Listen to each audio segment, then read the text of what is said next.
en la clase anterior, solo que sin las preguntas y sin la llamada de Zoom. Así que nada, bienvenidos a la formación de microdosis de Wisdom of Plant Institute. El tema que exploraremos hoy serán diagnósticos clínicos y microdosis con psicodélicos. Mi nombre es Marta Pérez Carmona, soy psicóloga, terapeuta psicoexpresiva y neuropsicóloga. Mi empresa de psicología se llama Somático Psicología, también he trabajado con Ciba Therapeutics Costa Rica. Participé con First Dimension Fungi Costa Rica, una empresa de microdosis donde durante 2 años atendimos unas 2.000 personas. Soy codirectora de INAUE, el Observatorio Español de Terapia Psicodélica, y he hecho una pasantía en tratamiento con esquetamina en el Hospital Público de Madrid, Puerta del Hierro de Majadahonda. También formaré parte de las terapeutas del primer ensayo clínico en Madrid con psicodélicos de Berkeley Foundation Psytech con 5-MeO-DMT vulfo-alvarius. Hoy exploraremos los diagnósticos clínicos y cómo se tomarían microdosis de psicodélicos en estos casos. Exploraremos estos temas, que es la ciencia versus la clínica, el uso clínico de psicodélicos, algunas teorías para poder entender, ¿no?, qué tipo de diagnósticos sí, qué tipos de diagnósticos no. Por ejemplo, la teoría del cerebro entrópico o la teoría Rebus. También exploraremos cómo funcionan terapéuticamente los psicodélicos, el pasado, presente y futuro del uso clínico de las microdosis, cómo es la terapia con microdosis, incluido el cribado y el diseño terapéutico, y si se puede o no se puede tomar microdosis en determinados diagnósticos. Por último, exploraremos los riesgos y beneficios y los factores a tener en cuenta en casos clínicos. En la próxima clase del lunes 11 exploraremos sobre todo cómo hacer protocolos de microdosis en salud mental, desde los nuevos paradigmas en salud mental, incluidos los sistemas autopoiéticos, nuevas investigaciones como aquella sobre el receptor TRKB, que plantea psicodélicos sin efectos psicodélicos, microdosis como medicamento y microdosis y medicamentos, interacciones. Diferentes protocolos, cuál es el proceso terapéutico y exploraremos algunos casos clínicos. Para comenzar vamos a posicionarnos en cuáles son el tipo de sustancias, de drogas que estaríamos analizando en este caso. En la parte rosa podemos ver que están los alucinógenos. Aquí incluimos DMT, LSD y psilocibina en el grupo de las triptaminas, y también contamos con MDMA y 2CB, que son empatógenos. Como podéis ver, la ketamina, que también está incluido en los psicodélicos terapéuticos, forma más bien parte de los depresivos, si bien tiene efectos alucinógenos. Arriba en azul tenemos los antipsicóticos, aquí podemos incluir el CBD, y en gris tenemos los estimulantes, por ejemplo, cafeína, epinefrina, cocaína, ¿no? Pero nosotros estaríamos analizando los rosas, que serían los psicodélicos. Comenzamos con las microdosis. ¿Cuáles son las evidencias científicas y cuáles son las evidencias clínicas? Actualmente no existe suficientes estudios, no hay suficientes estudios desde la ciencia, ¿verdad? Diseños de estudios que den resultados contrastables y que puedan ser obtenidos una y otra vez a través de diferentes estudios, pues realmente no existen suficientes estudios que den validez robusta a los datos de microdosis. Hay estudios, hay algunos que sacan puntuaciones donde sí se puede ver un efecto, pero son efectos que no son suficientemente grandes, suficientemente potentes como para decir que hay evidencia científica. Este tema lo explorará mucho mejor la compañera Irene de Caso, doctora en neurociencia, que está especializada en las investigaciones con psicodélicos, y podríais analizar con ella cuáles son las publicaciones que hay hasta el momento, hasta hoy, septiembre de 2023, y las que hay, cuáles son las partes buenas y las partes malas, ¿no? Ya que parece que hay efectos, pero no son suficientemente fuertes como para decir científicamente que hay evidencia, ¿vale? Sin embargo, bueno, la ciencia serían estudios donde se están buscando unos resultados y se ve cuantitativa o cualitativamente en datos o en algo más subjetivo si hay o no hay. Eso sería en ciencia. En cambio, la clínica sería mirar caso por caso, persona por persona, para ver que realmente hay una mejora en estas personas, en estos diagnósticos, a través del uso de microdosis. Entonces, si bien en la ciencia no parece haber datos muy robustos, desde la clínica podemos ver personas que mejoran con el uso de microdosis. Volvemos al mismo tema, son casos específicos, únicos, y deben ser tratados como cual. No se podría generalizar, pero se pueden obtener datos empíricos de ciertas tendencias, ciertos protocolos que podrían llegar a funcionar en clínica. Sin embargo, insisto en que esto debe ser contrastado a través del método científico. Cuando hablamos de terapia psicodélica, la dosis determina el tipo de terapia que va a ser. No es lo mismo una macrodosis, que por ejemplo en el caso de la psilocibina sería entre 1 o 2 y 4 gramos, que la mesodosis o la microdosis. La macrodosis sí tiene evidencia científica, sí tiene una evidencia sólida y suele ser lo que más se explora. Es lo que conoceríamos tradicionalmente como terapia psicodélica o terapia psiquedélica. Serían tomas grandes donde tomas entre 1 y 3 tomas. Las mesodosis son dosis medias. Aquí podemos ver un uso histórico, por ejemplo en la terapia psicolítica en Europa, y sabemos que es eficaz en psicoterapia. Sin embargo, sabemos que es menos efectiva a nivel terapéutico que las macrodosis. Sin embargo, para psicoterapia viene muy bien. Unas mesodosis, en el caso de la psilocibina, serían entre 500 y 800 miligramos. Es decir, una microdosis altita o una macrodosis muy bajita. Es lo que conocemos como mesodosis, dosis media.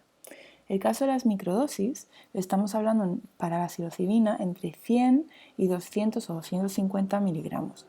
En este caso tenemos poquita evidencia por ahora, o la evidencia que tenemos no es suficientemente robusta, faltan más datos, pero parece haber un posible efecto clínico, que es el que vamos a explorar en esta sesión, en esta clase. Comenzamos por qué es la clínica. La clínica es el tratamiento de enfermedades. Aquí hablamos de diagnósticos. El uso terapéutico suele ser uso clínico, ya que digamos hay un problema y estamos buscando una solución, hay síntomas y estamos intentando paliarlos o curarlos, ¿no?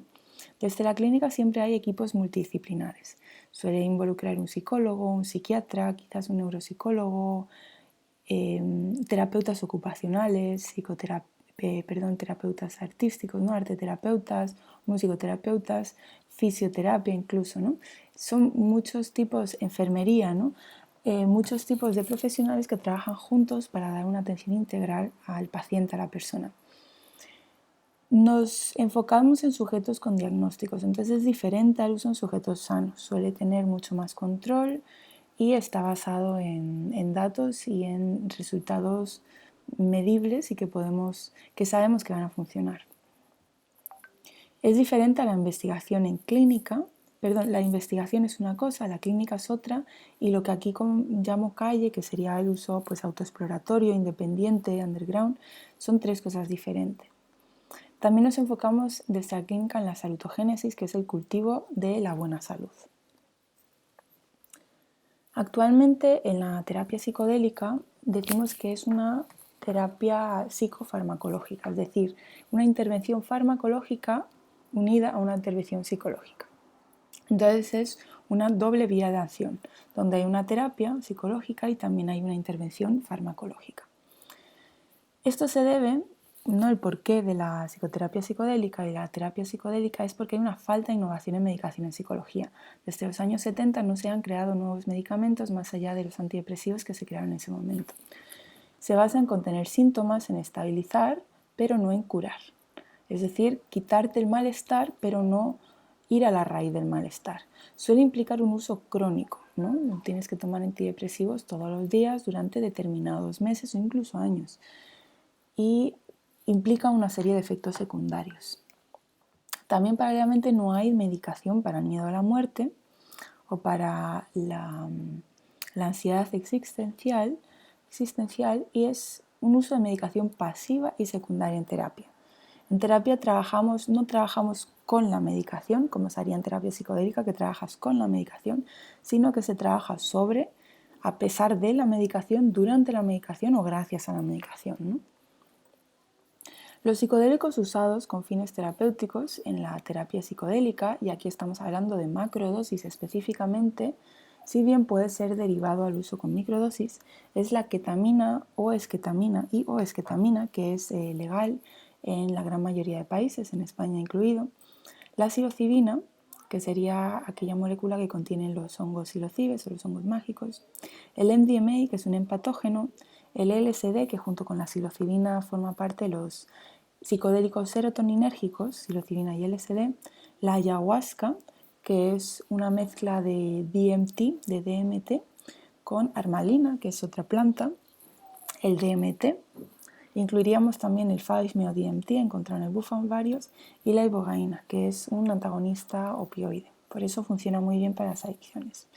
Estos sabemos que tienen evidencia científica para fines terapéuticos en macrodosis y intuimos que también en microdosis. E insisto, falta investigación, faltan datos, pero parece que los datos iniciales tendrían una tendencia a que podría llegar a haber datos, si bien falta investigación. Aquí planteo una serie de casos clínicos para que, esto ya lo hicimos en la clase, dar nuestras intuiciones sobre si esta persona, ¿no? Este caso, podría o no podría llegar a tomar microdosis. Yo dejaré un ratito para que la persona que vea este vídeo pueda llegar a las conclusiones. Si quieres puedes parar el vídeo para dar tiempo a pensar, ya que yo daré la respuesta acto seguido.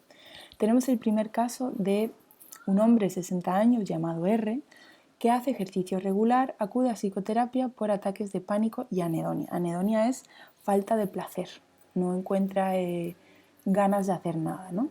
¿Esta persona podría llegar a tomar microdosis? La respuesta es sí, esta persona sí podría llegar a tomar microdosis.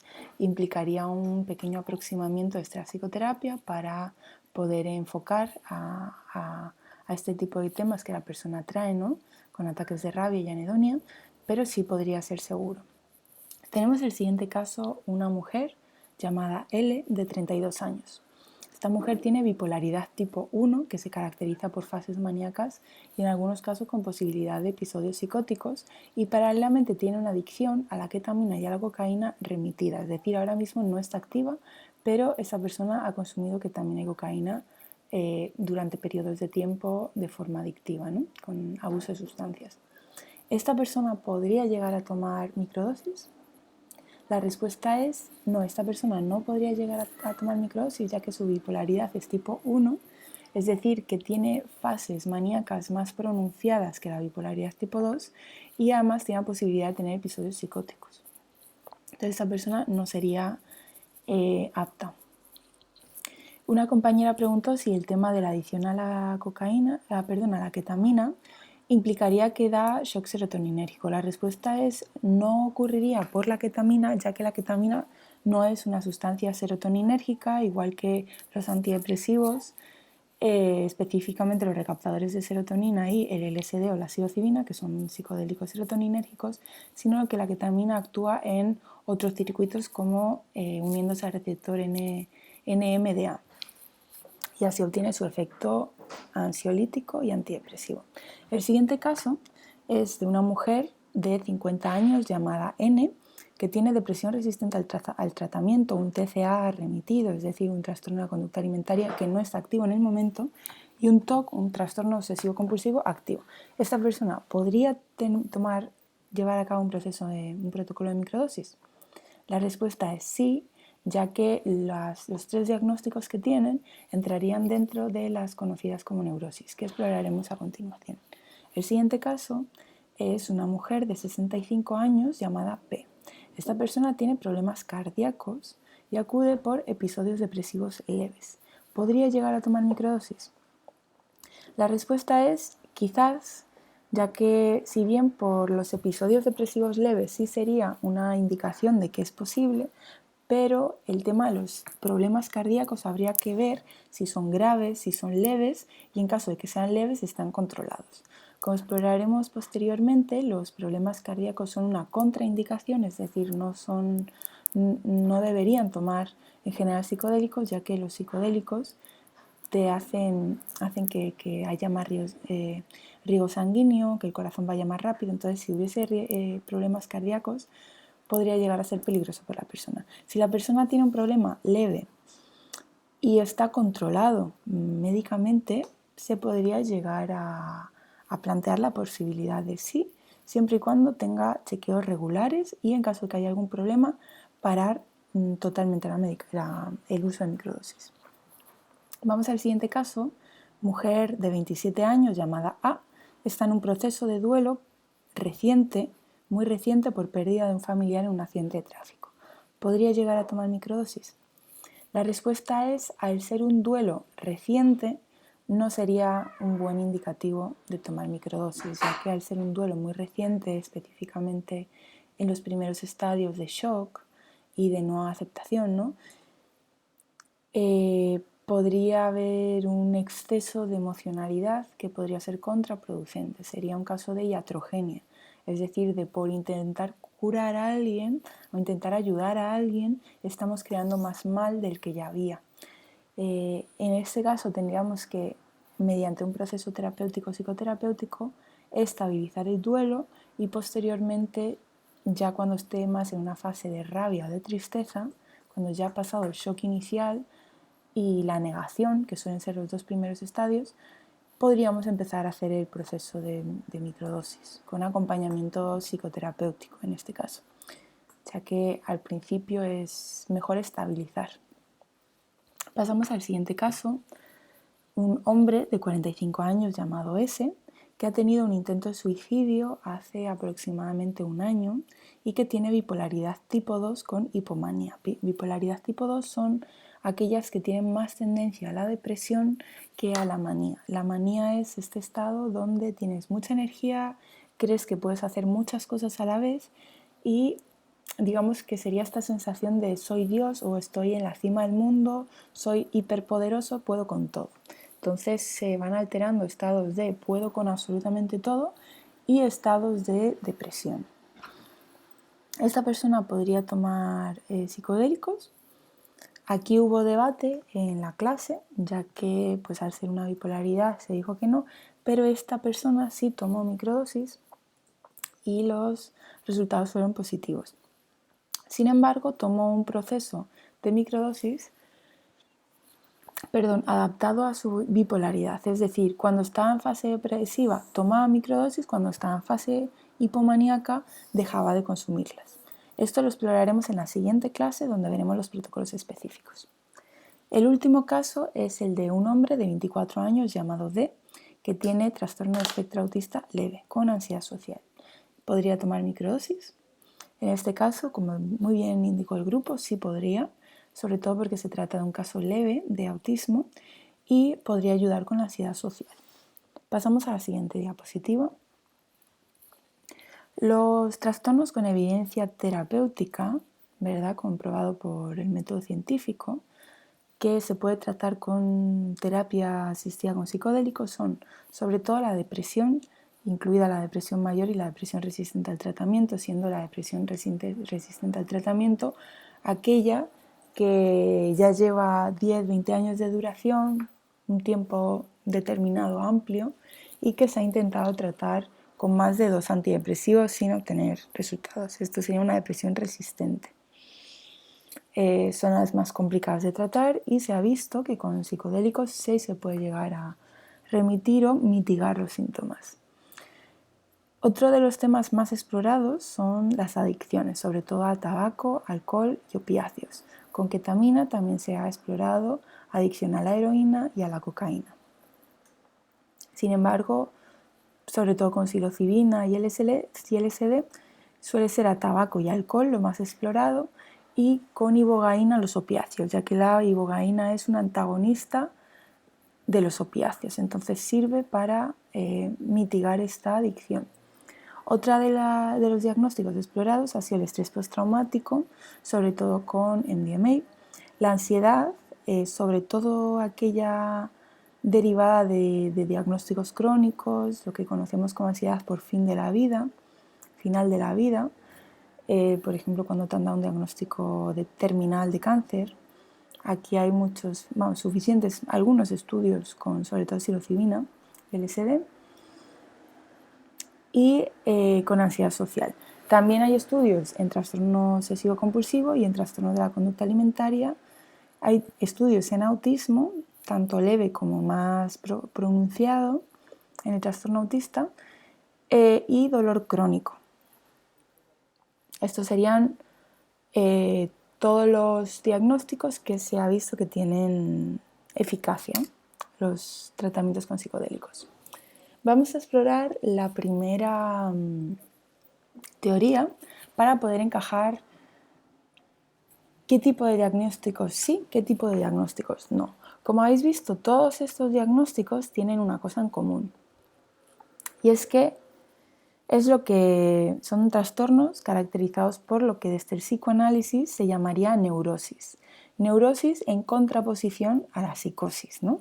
Teniendo en cuenta que neurosis es la parte derecha o izquierda del espectro, la psicosis, y la neurosis es la contraria. Todos estos diagnósticos que pondremos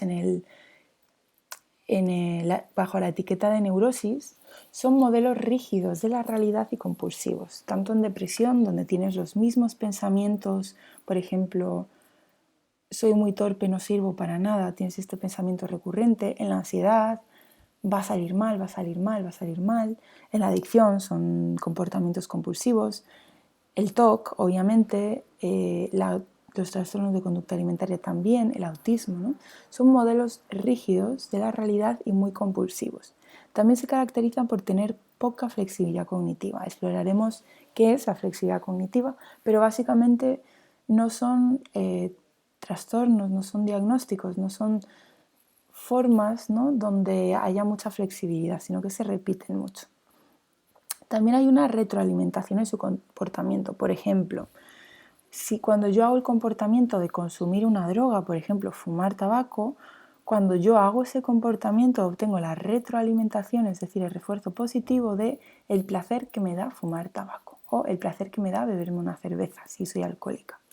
En el caso de los trastornos de la conducta alimentaria, también hacer una inhibición de conducta, siendo la conducta comer, en el caso de la anorexia, el hecho de no comer tiene esta retroalimentación positiva, este refuerzo positivo de me siento más delgada y esto me hace sentir bien. Entonces todo el rato estoy volviendo a tomar este comportamiento porque obtengo un refuerzo positivo, una retroalimentación. Por último, todas estas neurosis, todos estos diagnósticos, lo que tienen en común es que tienen una entropía baja. Esto significa un nivel de caos muy bajo. Es decir, son modelos muy rígidos, muy repetitivos, muy esquemáticos y muy estructurados. Tienen muy poco espacio a la experimentación, a la flexibilidad, al caos. La teoría del cerebro entrópico, que es esta teoría del Dr. Carhart Harris, que se puede ver podéis leer este paper, bueno, es un libro, pero en este paper lo explican muy bien. Si bien es un poquito complejo, os lo explico aquí, en esta slide. Básicamente, como podéis ver en esta imagen, los estados de alta entropía, que serían los caracterizados como estados psicóticos, tienen niveles muy altos de caos. Esto significa muy poquita estructura, como pensamientos muy random, muy aleatorios, ¿no? En el caso de la esquizofrenia, cuando hay brotes psicóticos graves, ¿verdad?, o en las alteraciones delirantes, la persona puede incluso olvidarse o a través de esta desorganización del pensamiento, cómo se escribe, cómo se habla, si en un contexto social hay que estar sentado, hay que estar de pie, no tiene estructura. Entonces esto puede llegar a ser muy peligroso. En contraposición a los estados de alta entropía tenemos los estados de baja entropía. Estos estados se caracterizan por ser muy rígidos, como podéis ver en la imagen, son líneas muy rígidas, por ejemplo, una depresión, un TOC, un trastorno de la conducta alimentaria, ¿no? El dolor crónico también, ¿no? Entonces, lo que buscamos a través de los psicodélicos es pasar de un estado muy rígido al que un modelo mental muy rígido, una persona con, por ejemplo, una adicción, tiene un comportamiento muy rígido y un modelo de la realidad muy rígido, meterle un psicodélico para que tienda hacia la alta entropía, tienda hacia el caos, y cuando el psicodélico, tras 4 u 8 horas, depende del psicodélico, se diluye, desaparece, se sintetiza totalmente, pues el cerebro vuelve a su lugar original, pero con un poquito más de entropía. Entonces ya no estamos en una entropía baja, sino estamos en una entropía media, que es esta imagen que vemos en la mitad, donde hay estructura, hay líneas, pero también hay flexibilidad, que es lo que buscamos, ¿no? Esto es lo que se conoce como el momento apropiadamente crítico. Si leemos aquí, es el estado de óptima integración de la información y de una fluidez adecuada en la comunicación neuronal. Es decir, esto funciona a nivel neuronal y también a nivel psicológico, ya que pues, uno puede encontrar más flexibilidad siempre y dentro de unos márgenes de estabilidad, ¿no? Pues con una estructura, como por ejemplo, baja entropía sería yo siempre como lentejas a las 2:30 de la tarde, a las 2:35 concretamente, y si hay un día que no me como mis lentejas a las 2:35, puede haber un drama, y si me la como a las 4 ya ni te cuento. Entonces, en un alta entropía sería cada día comes a una hora diferente, un día a las 9 de la mañana y otro día a las 7 de la tarde, y un momentum, ¿no? un estado de metaequilibrio apropiadamente crítico es: yo prefiero comer a las 2:35, pero si como a las 3 no va a pasar nada. Entonces sería pues una flexibilidad. Como decimos, la entropía es la capacidad de adaptarse y flexibilizarse. Esto en psicosis es demasiado alta, ¿no? De ya te estás adaptando, ya no diferencia la realidad de la no realidad, es una hiperadaptación, ¿no?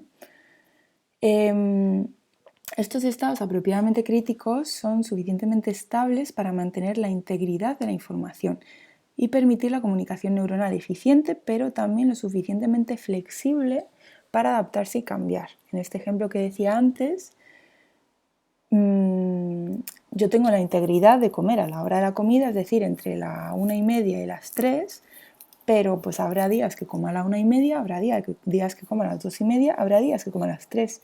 Y si algún día por lo que sea necesito comer a las 4:30, no va a pasar nada, yo me puedo adaptar. Si queréis leer más sobre esto, está The Entropic Brain, A Theory of Consciousness States, a través de neuroimagen, elaborado por Carhart Harris. Entonces tenemos esta teoría del cerebro entrópico que lo que invita es a la relajación de la neurosis. Volviendo a esto, la baja entropía sería la neurosis, la alta entropía sería la psicosis. Como muy bien señaló una compañera en la clase, que lo recapitulo para las personas que no pudieron estar,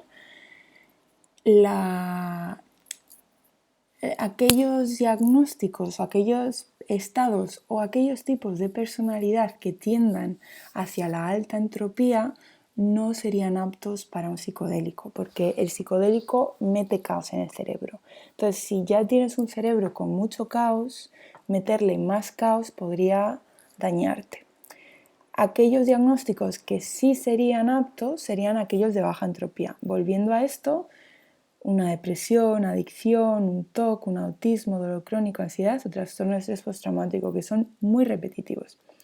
La psicosis, los trastornos delirantes, las bipolaridades, los trastornos de personalidad, que ya son muy caóticos per se y muy aleatorios, entrarían en trastornos de alta entropía, por lo que meter más entropía, meter un psicodélico, podría llegar a ser dañino. Entonces, lo que buscamos es una relajación de la neurosis, una flexibilización de la neurosis. Otro modelo que también se mira en cómo funcionan los psicodélicos y que es muy bueno contemplar para las microdosis es el modelo Rebus. El modelo Rebus es también una teoría neurocientífica, igual que cerebro entrópico, ¿no? Ya que este caos ocurre a nivel neuronal, pero también tiene una traducción a nivel psicológico de flexibilidad cognitiva y así.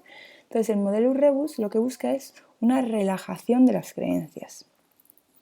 Lo voy a explicar a través de esta imagen. Este sería el cerebro humano. Como podéis ver, toda esta parte rosita, ¿verdad?, que es muy similar, esto es el córtex. Obviamente esto es muchísimo más complejo de lo que voy a expresar ahora, pero lo voy a hacer muy reduccionista para que se pueda entender de manera clara y lo podáis implementar de manera práctica. Normalmente cuando vemos la realidad, lo vemos con unas gafas de nuestro modelo. Por ejemplo, si yo soy una persona que, por ejemplo, no me gusta que la gente hable muy alto, bueno, voy a poner algo mucho más sencillo, que no me gusta el color verde. Entonces, si yo veo la realidad a través de mis lentes de no me gusta el color verde, cada vez que vea un color verde voy a pensarlo a través de mi modelo, de qué feo lo que acabo de ver. Y no es porque la realidad sea fea per se, sino porque yo lo estoy viendo a través de mis gafas, ¿vale? ¿Cómo traducimos esto a nivel neuronal? Normalmente, cuando procesamos información, lo hacemos de top down, es decir, de la parte del córtex, de la parte lógica, estoy viéndolo de manera muy reduccionista, de la parte lógica a la parte emocional, que sería el sistema límbico, sería toda esta zona. Entonces, cuando analizamos información, vemos la información y la pasamos a través de nuestro modelo lógico, ¿no? Yo veo un cuadro verde que está ahí en la realidad y lo veo a través de mis lentes, lo veo a través de mi lógica, a través de mi modelo, a través de mi córtex y doy una respuesta, ¿no? Sin embargo, en los psicodélicos pasa al revés.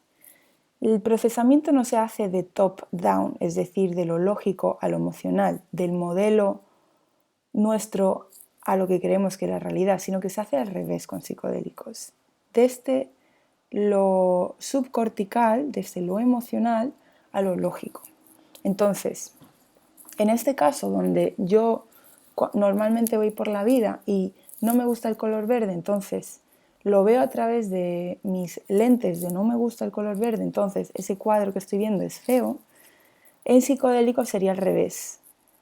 Yo no estoy adaptando la realidad a mi modelo, sino que yo estoy adaptando mi modelo a la realidad.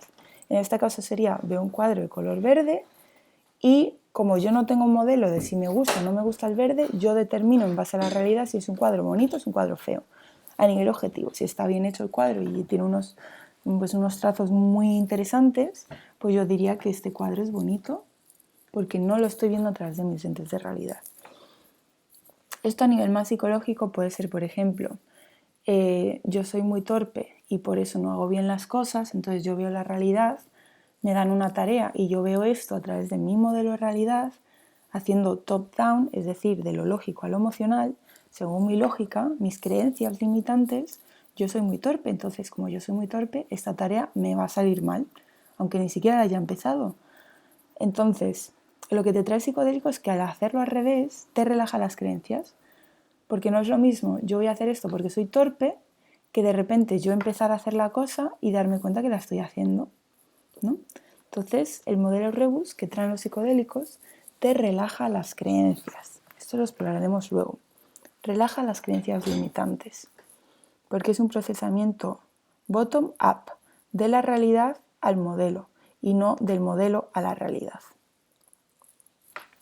¿Cuáles son entonces los sistemas involucrados en los cambios psicológicos en los psicodélicos?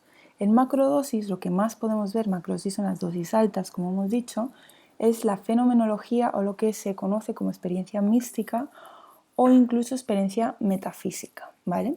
Esto solamente se daría en macrodosis, en microdosis la fenomenología que podría haber es una presencia plena, mindfulness, ¿no? De repente estás más presente en lo que estás haciendo, estás más presente con lo natural, ¿no? Sobre todo hay una flexibilidad cognitiva, en el sistema límbico hay una conexión funcional, una conectividad funcional, perdón, y hay una modulación de la red neuronal por defecto que exploraremos a continuación. La flexibilidad cognitiva es la capacidad de adaptarse a los límites.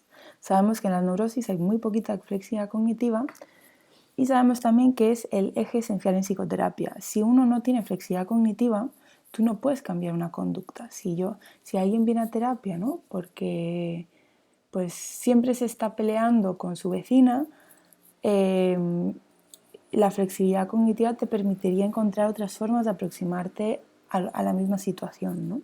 Pudiendo encontrar respuestas alternativas, conductas alternativas. Entonces la flexibilidad cognitiva es algo que determina la posibilidad de hacer buena psicoterapia. Está potenciada por terapias de aceptación y compromiso, ACT, y por terapias de mindfulness. Sabemos que el mindfulness cultiva y desarrolla, entrena la flexibilidad cognitiva. Sabemos también que un aumento de la flexibilidad cognitiva implica una mayor calidad de vida y en algunos casos una remisión de síntomas, ya que muchos de estos trastornos, como hemos dicho, las neurosis se caracterizan por tener muy poquita flexibilidad cognitiva, ser muy rígidos. Imaginaros un árbol y un junco. El árbol rígido, sólido, sería una neurosis. El junco que se puede doblar con el viento sería la flexibilidad cognitiva. Otro aspecto que se modula con los psicodélicos es la red neuronal por defecto. Ahora volveremos a este slide. La red neuronal por defecto es el córtex prefrontal, el córtex tempomedial y el córtex parietal. Es una red que está ubicada en estas partes. Este sería el córtex prefrontal, este el córtex tempomedial y este el córtex parietal. En esta próxima imagen podemos ver córtex prefrontal, que implicaría la metacognición, ¿verdad? Siendo la metacognición la forma en la que pensamos de nosotros mismos. Aquí está metaconciencia, perdonar. Entonces, cómo pensamos sobre nosotros mismos, cómo planificamos, cómo nos controlamos. La parte tempomedial, que implicaría toda esta parte, que sería, ¿verdad? Esta parte, el hipocampo, el cerebro emocional, es decir, el sistema límbico. Entonces también hay una conexión con las emociones. Y la parte parietal, que implicaría los significantes, cómo damos significados a las cosas, ¿no? Que sería esta parte de atrás. Esta es la parte frontal,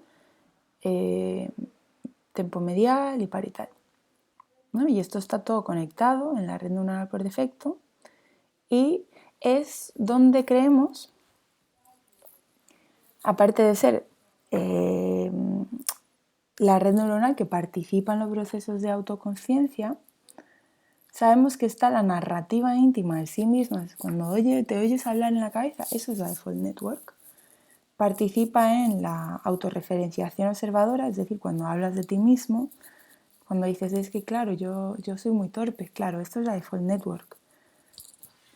Se activa ante pensamientos de nosotros mismos, lo social, manipula información de la memoria e interpreta el significado de eventos externos. Es decir, yo voy por la calle y una persona me para decirme algo, luego cuando yo ya he parado de tener esta interacción y ya estoy andando sola, yo me quedo pensando, ay, ¿por qué me dijo esta persona esto? ¿Por qué me miró de esa manera, no? Estoy interpretando, dándole contexto interno a algo, a un evento externo.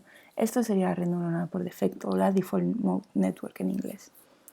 Su actividad se incrementa cuando la mente está en reposo, es decir, no estás haciendo una tarea, y se desactiva cuando tu atención está concentrada en el exterior. Cuando estás haciendo algo, por ejemplo, estás haciendo la comida o la cena, cuando tú estás pendiente de esa actividad, la red neuronal por defecto está desactivada, tú estás presente en la actividad.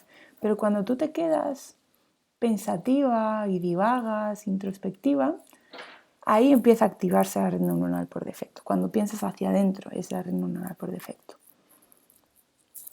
Sabemos que en trastornos clínicos como la depresión, ansiedad, trastorno de estrés traumático y demás, hay una hiperactividad de esta red. Es decir, hay un sobrepensamiento sobre el sí mismo, hay una sobreinterpretación del significado de los eventos y hay una sobremanipulación de la información de la memoria. Cuando hablamos de memoria, estamos hablando de emociones, ¿vale? Porque la memoria, desde la neurociencia se ha visto que pues, la memoria al final es mucha data, ¿no? Imaginaros que el cerebro es un ordenador y hay que almacenar esta data, estas memorias. Entonces lo que hace el cerebro es compactarla en paquetes de memoria y traducirlo a emociones para poder almacenarlo como memorias. Entonces, cuando uno está recordando algo que pasó, por ejemplo, el nacimiento de mi hija, cuando tú estás recordando este evento, tú no estás recordando una frase de mi hija nació en tal o tal hospital. Tú estás recordando una emoción, una sensación, ¿no? Que puede estar unida a una imagen, pero generalmente es una sensación, una emoción, ¿vale? Entonces, cuando recuperamos memorias, estamos recuperando emociones. Sabemos que los psicodélicos parecen modular esta red, reduciendo la conectividad entre algunas áreas y potenciando otras. Entonces, ocurre una disolución del ego y una mejor conectividad. Digamos que áreas que no deberían estar conectadas se desconectan y áreas que deberían estar conectadas se conectan. Los procesos cognitivos que ocurren en la red neuronal por defecto son la metaconciencia, es decir, el pensamiento sobre mí misma, cómo pienso, cómo siento, quién soy, cómo soy, por qué soy, ¿no? Todo esto. Una manipulación de información de la memoria, pues pensar en lo que te pasó hace 5 años y por qué te pasó, darle contexto, ¿no? Contextualización interna de información, ¿no? De cómo me ha sentado lo que me acaban de decir. Pensamientos relacionados con los eventos, los demás, ¿no? ¿Cómo me siento ante lo que me acaban de decir? Que sería también la autopercepción, autorreferenciación, ubicación espacio-temporal, es decir, espacial y temporal, la identidad y la toma de decisiones, siendo la toma de decisiones un proceso muy emocional. Pensamos que realmente nosotros pensamos, planificamos cómo vamos a tomar decisiones, pues realmente son tomas de decisión emocionales. ¿Nos gusta o no nos gusta? Otro sistema implicado es el sistema límbico, que para así simplificarlo, cuando hay psicodélicos, esto sobre todo en macro, pero en microdosis, insisto, si bien falta información y faltan estudios científicos, podría pasar algo similar, que es que hay más predominancia de ondas alfa. Perdón, hay una disminución de las ondas alfas. Y cuando las ondas alfas disminuyen, se quita la inhibición del hipocampo. Las ondas alfas inhiben el hipocampo. El hipocampo es donde están las memorias. Entonces, donde están las emociones de lo que nos ha pasado. Cuando el hipocampo no tiene control, no tiene inhibición, no tiene ondas alfa, de repente hay un total flujo, ¿verdad? No hay control y empiezan a salir memorias, empiezan a salir emociones, ¿verdad? Hay un flujo. Entonces, con psicodélicos hay mucho contenido autobiográfico e incluso puede llegar a haber contenido traumático, ¿no? Si estas memorias, pues, tienen contenido traumático. Aquí hay que tener cuidado con las memorias falsas. No sé si alguna vez habéis escuchado como la ayahuasca me dijo que, o la psilocibina me dijo que, yo qué sé, mi papá me pegaba con 5 años. Vale, esto hay que tomarlo con 1 gramo de sal porque al no haber inhibición en las memorias, hay memorias que ni siquiera son las que son. Es importante traducir esta información que nos llega con los psicodélicos, ya que el cerebro no está en su estado normal, entonces no da información normal, da información contextualizada en el psicodélico. Entonces, ante este caso de mi papá me pegaba con 5 años, pero yo realmente no recuerdo a mi papá pegándome, hay que traducirlo. ¿Qué es lo que puede haber pasado? Que tu papá te hizo daño emocional porque no te hizo caso, ¿vale? O porque no te dio todo el apoyo emocional que necesitabas. No es que tu papá te hiciese daño físicamente, sino que había un daño que el psicodélico te lo está intentando traducir, ya que son emociones y no eventos lo que se almacena, te lo está poniendo en una imagen. Entonces no hay que tomar literal lo que te dijo la ayahuasca. La ayahuasca te da un concepto, tienes que luego traducirlo a través de la información. Paralelamente, el sistema límbico hay una conectividad entre la amígdala, el hipocampo y las áreas del córtex prefrontal. La amígdala es esta zona del cerebro donde, a nivel súper reduccionista, digamos que se sintetiza el miedo, o se almacena el miedo. Entonces, cuando hay trastornos, suele haber una hiperactividad de la amígdala, es decir, suele haber mucho miedo. Entonces uno siempre está respondiendo con miedo. La ansiedad es, uy, qué miedo salir a la calle, qué miedo hablar a esta persona, qué miedo dar una presentación, ¿no? La amígdala está muy hiperactiva. El hipocampo hemos dicho que es el sistema de la memoria y las áreas del córtex prefrontal son aquellas de la metacognición, es decir, cómo pensamos, planificación, inhibición, más como funciones ejecutivas, podríamos llegar a decir, más como algo lógico, darle contexto lógico. Sabemos que entonces que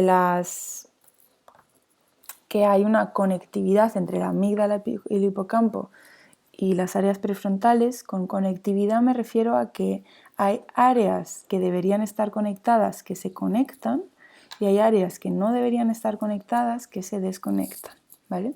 Entonces, lo que hay es una bajada del miedo, una mejor digestión de las emociones y un mejor entendimiento de todo esto, ¿vale? Así como efectos reduccionistas. Ahora vamos a los efectos semánticos. Como hemos dicho en el modelo Rebus, hay una relajación de las creencias, ¿no? Una relajación en los sistemas de las creencias, haciéndolos más permeables. Sabemos que hay efectos semánticos, ¿verdad? Pues porque cuando tienes una experiencia psicodélica te cuesta un montón ponerlo en palabras. ¿Cómo defines la sensación que acabas de tener? Es muy difícil verbalizarlo, muy difícil ponerlo en palabras. Por eso, digamos que hay mucho caos, hay mucha entropía en la semántica, entonces es muy difícil de escribir y de repente puedes oler un pensamiento, puedes bailar una sensación, hay como una mezcla de todo, entonces todo deja de tener total sentido. Entonces sabemos que la semántica afecta a lo emocional, no es lo mismo decir que estoy aburrida que decir que estoy triste, y son áreas interconectadas. Los estados psicodélicos facilitan la detección y reformulación de creencias. Es muy difícil que te des cuenta de que, pues, pensar que soy torpe es una creencia, ¿verdad? Hay veces que soy torpe en algunas cosas, hay veces y en tareas en las que no soy tan torpe.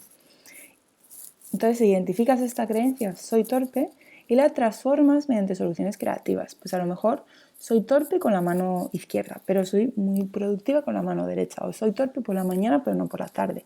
Las reformulas, les das otra vuelta de tuerca para que tengan más coherencia, ¿vale? Estén más ajustadas.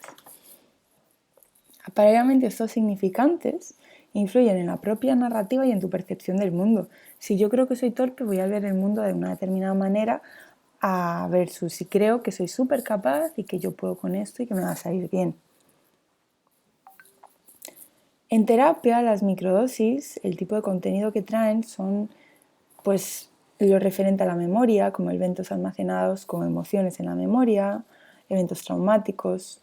También hay un ajuste del contenido autorreferencial, es decir, una modulación de la red neuronal por defecto, una distorsión en la percepción, esto específicamente en macrodosis, en microdosis no sea tanto, una reformulación de los significantes, es decir, cambiar tus modelos de la realidad, relajar tus creencias limitantes, un incremento en la flexibilidad cognitiva que hemos dicho que es básica y central en la psicoterapia, un incremento en la presencia plena o en mindfulness, es decir, estar más presente, poder oler las flores, poder ver el cielo, poder dar presencia, ¿no? Experiencias místicas que, si bien en microdosis no son muy comunes, sí que permiten, bueno, el mindfulness en algunas personas puede llegar a elicitar experiencias místicas o experiencias metafísicas, ¿no? De darte cuenta del tejido de la realidad o ver que el tejido de la realidad es diferente a lo que creías que era. Por ejemplo, pasar, por ejemplo, de un dualismo a un monismo, donde antes ves las cosas como materia-esencia y posteriormente ves que todo forma parte de un todo. Esto sería una especie de experiencia mística o metafísica en algunos autores. También hay un contenido simbólico o arquetípico, como por ejemplo una imagen, ¿no? De qué puede significar el águila, qué puede significar esta pirámide, ¿no? Para la persona. Esto hay que traducirlo a el imaginario personal y paralelamente al imaginario cultural. No es lo mismo Dios en unas culturas que en otras, ¿no? No es lo mismo Dios en el hinduismo que a lo mejor en el cristianismo o en el islam. La psicoterapia con microdosis abren una ventana terapéutica, son una oportunidad terapéutica para indagar, y se trabaja con las creencias limitantes y con la flexibilidad cognitiva sobre todo, porque es aquello en lo que dan apoyo a las microdosis y en general los psicodélicos, ¿no? Alguna de las formas de trabajar es a través de las Internal Family Systems, que es un tipo de terapia. La más utilizada también es la de aceptación y compromiso, terapia de aceptación y compromiso o ACT, como lo llaman en inglés, o el mindfulness, que es la terapia de presencia plena. También se puede trabajar con terapia cognitivo-conductual, que es la típica con evidencia científica que se suele utilizar en psicología, con logoterapia, que es aquella psicoterapia humanista derivada de Viktor Frankl, que se basa en buscar el sentido de la vida, darle sentido y utilizar esto como factor incrementador que incrementa la calidad de vida. También desde la psicoterapia sistémica y también se puede aproximarse desde las terapias psicodinámicas. De hecho, como veremos a continuación, hay una tradición específicamente en Europa de terapias psicodinámicas con mesodosis. Efectivamente, esta es la terapia psicolítica. La terapia psicolítica era muy popular en Europa en los años 50-60. De hecho, cuando hubo el primer surgimiento, esto en Occidente, ¿verdad? Porque sabemos que en las tradiciones indígenas hay un uso tradicional y cultural de las sustancias psicoactivas, por ejemplo, la ayahuasca, la psilocibina, o en África el uso de la ibogaína. Y estaríamos hablando más de lo que actualmente se conoce como terapia, ¿no? Terapia psicodélica. Entonces, en estos años 50-60, antes de la prohibición, en Estados Unidos se está desarrollando el uso terapéutico de macrodosis, es decir, de dosis altas, sobre todo de LSD, que era lo que se estaba explorando pues, para alcoholismo, para miedo a la muerte, sobre todo en diagnósticos terminales. Incluso en el ejército estaban haciendo experimentación, en el ejército estadounidense, estaban haciendo experimentación con LSD, pero en Europa había otro perfil que se diferenciaba la terapia psiquedélica que se conocía en ese entonces. En Europa lo que se hacía era la terapia psicolítica, que era una toma de una mesodosis de LSD, una dosis media, estamos hablando de 25-100 microgramos de LSD, es una dosis, no es una microdosis, sería una microdosis alta o una macrodosis bajita, una mesodosis, dosis media. Todo esto en un contexto psicoterapéutico y específicamente en un contexto de psicoterapia psicodinámica, es decir, en un psicoanálisis. Tú estás haciendo un psicoanálisis tipo freudiano, lacaniano, junguiano, ¿no? Un tipo de contexto de psicoanálisis. Aquí podemos ver en la foto la persona acostada en el diván, el terapeuta detrás sin hacer contacto visual y la persona pues haciendo asociación libre, contando su experiencia. Entonces, ¿cómo se hacía esta terapia psicolítica? Que digamos que sería como el antecedente histórico de las actuales microdosis.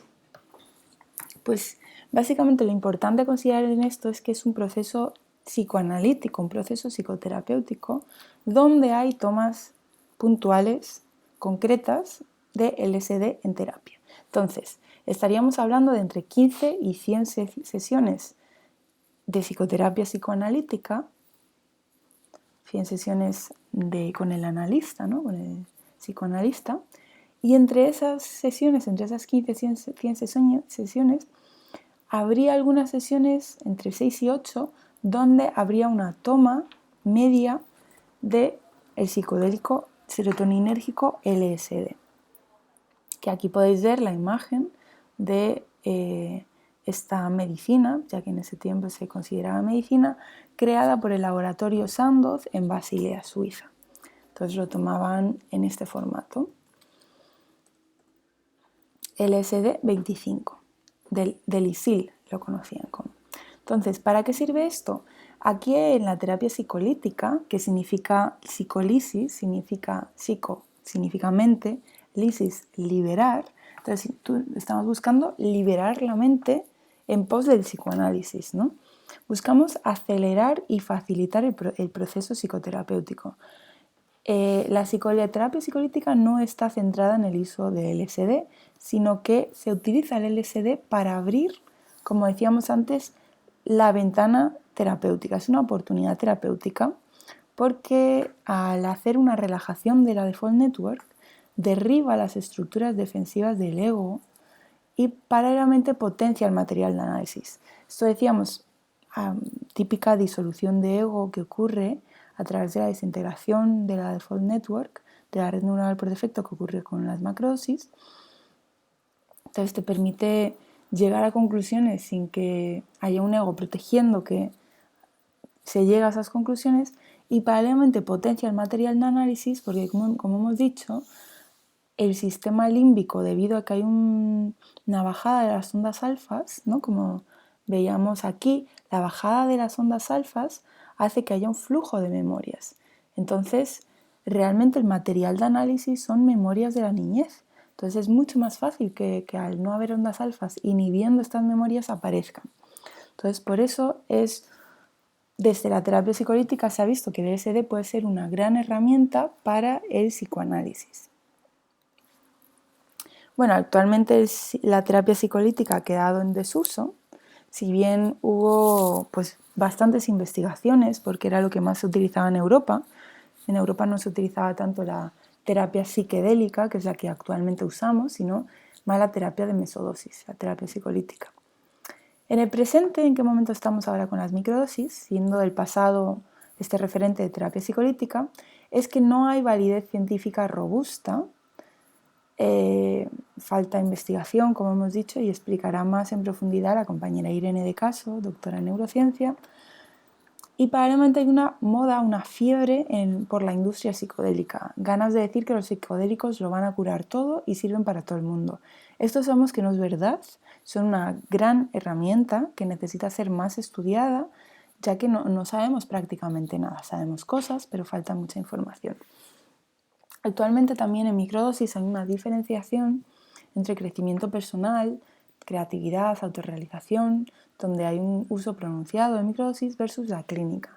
En la clínica falta información, la información que tenemos está basada en estudios de caso único o de casos con una muestra muy pequeñita y no tanto en ensayos clínicos, ¿no?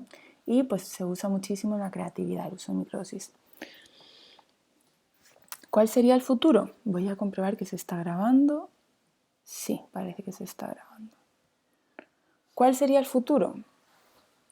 Pues mejores ensayos clínicos, más investigación, introducir otra vez la terapia con mesodosis, como la terapia psicolítica, que parece que hay un resurgimiento, y utilizarlos, si hubiese validez científica, ¿verdad? Utilizar los microdosis como medicamentos alopáticos, ¿no? Como por ejemplo un SSRI, un recaptador de la serotonina. También habría nuevos protocolos en el futuro. Aquí podemos ver una molécula de LSD. Sabemos que una de las formas que podemos utilizar las microdosis es dentro de un protocolo de macrodosis. Aquí podemos ver cómo se hace la primera parte de un proceso de macrodosis. Aquí habría un cribado que explicaremos a continuación, donde determinamos si la persona sí puede o no puede hacer un proceso si puede consumir psicodélicos básicamente. Posteriormente hacemos la entrevista, donde hacemos el diseño terapéutico, pedimos el consentimiento informado, donde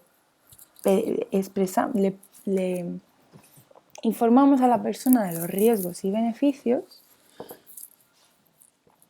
También fomentamos el vínculo terapéutico, que en terapia psicodélica es súper importante, en terapia también, pero en terapia psicodélica específicamente, porque son estados muy vulnerables, entonces tienes que sentirte muy, muy, muy segura con la persona. El rapport es un concepto de psicoterapia de crear confianza con la persona que estamos tratando. Se inicia esto en macrodosis, ¿no? Un proceso de psicoterapia donde se determinan metas e intenciones, estrategias de afrontamiento y demás, posibles resistencias, identificaciones significantes, ¿no? ¿A qué se refiere la persona con no quiero ser como mi padre? ¿Qué significa ser su padre, ¿no? ¿Cuál es el significante de ser padre? Entonces, en el tema, en la parte de preparación, que sería justo antes de tomar la dosis psicodélica, la dosis macro de psicodélicos, puede haber una preparación a través de respiración holotrópica, ¿no? Sabemos que una compañera de este grupo hace respiración no holotrópica, sino la otra, alotrópica creo que era. Esta podría ser un tipo de preparación, pero puede haber otro tipo de preparación que es con microdosis, para pues ver que la persona reacciona bien, ¿verdad? Pues se tolera la psilocibina o el LSD o lo que se quiera tomar, y y va entendiendo qué es el estado psicodélico para ir más relajada, ir con mejor set, ¿no? Con mejor intención, mejor como estado mental a la sesión macro. Entonces, ¿cómo es un proceso con microdosis? El proceso con microdosis puede ser sin acompañamiento, es decir, autoexploratorio, la persona consigue sus microdosis y va siguiendo su propio protocolo a su ritmo, ¿verdad? Y no tiene a alguien con que le va dando feedback, o con acompañamiento. Normalmente con acompañamiento suele ser pues, un acompañamiento más ligero, enfocado hacia la creatividad, tener más energía o el autoconocimiento. Esto no necesariamente es una intervención psicológica, sino simplemente un acompañamiento para que la persona no tenga que hacer este proceso sola. Dentro de con acompañamiento podemos ya meternos en la parte clínica y decir que sería con acompañamiento de intervención farmacológica, es decir, es una persona con un diagnóstico y estamos utilizando las microdosis como una especie, de medicamento, ¿no? Insisto, falta ciencia para contrastar esto y nos estaríamos basando en estudios de caso único, de personas donde se ha hecho la intervención farmacológica obteniendo buenos resultados y una remisión de síntomas. Y también se puede utilizar como intervención psicofarmacológica, es decir, farmacológica y psicológica a la vez. ¿Qué cosas hay que tener en cuenta al elaborar un protocolo de microdosis en psicoterapia o en terapia, en salud mental? Primariamente el tipo de psicodélico. No es lo mismo LSD que psilocibina, ¿no? No es lo mismo ayahuasca que esketamina. Que por cierto no recomiendo microdosear con esketamina ya que es más neurotóxico que otras sustancias, ¿no? Una vez elegido el psicodélico que se quiere microdosear, hay que determinar la dosis, ¿no? De qué se quiere, una dosis baja, por ejemplo en psilocibina 100 miligramos, una dosis alta, 250 miligramos. Se puede combinar, hacer combinación de dosis, que lo exploraremos a continuación. También se determina cuál es la longitud del tratamiento, es decir, si es un tratamiento de 1 o 2 semanas o si es un tratamiento de 1 o 2 meses. Y también se determina el tipo de acompañamiento. Es decir, si la persona lo va a hacer solo, si va a ser acompañamiento terapéutico, psicoterapéutico, psiquiátrico incluso si se necesita. Entonces, todos estos factores son los que influyen a la hora, los que hay que tener en cuenta a la hora de crear un protocolo de microdosis. ¿Cuál es el proceso de creación de un protocolo? Lo primerísimo y más importante, y esto se hace tanto en macro como en micro como en meso, cuando te aproximas con un psicodélico, como hablábamos de que un psicodélico mete entropía al cerebro, tenemos que hacer un screening, un cribado, ¿verdad? ¿Quién puede y quién no puede? Aquí sería una evaluación de si la persona es apta y una selección de si la persona pues, correría algún riesgo o no. Tras hacer un screening y determinar si podemos hacer la intervención con microdosis en este caso, haríamos una entrevista. Esa entrevista puede ser en la misma sesión o puede ser otro día en otra sesión. En esta entrevista buscamos crear el diseño terapéutico adaptado a la persona. Sobre todo lo que yo quiero transmitir con esta clase es que como esta clínica siempre está basado en casos únicos, es muy importante elaborar un diseño adaptado a la persona. Cada persona es un mundo, cada persona tiene necesidades diferentes e intenciones diferentes, entonces es importante, al menos en mi opinión, y bueno, también es el nuevo modelo que explicaremos en la próxima clase, que se persigue desde, o que se intenta fomentar desde la terapia psicodélica, que es, ¿verdad? Basándonos en el modelo Rebus, no es que tú agarres la realidad y la adaptes al modelo, ¿verdad? Traduciéndolo a un protocolo, no es que tú veas a la persona e intentas meterla dentro del modelo, sino que se hace al revés, se hace de manera psicodélica.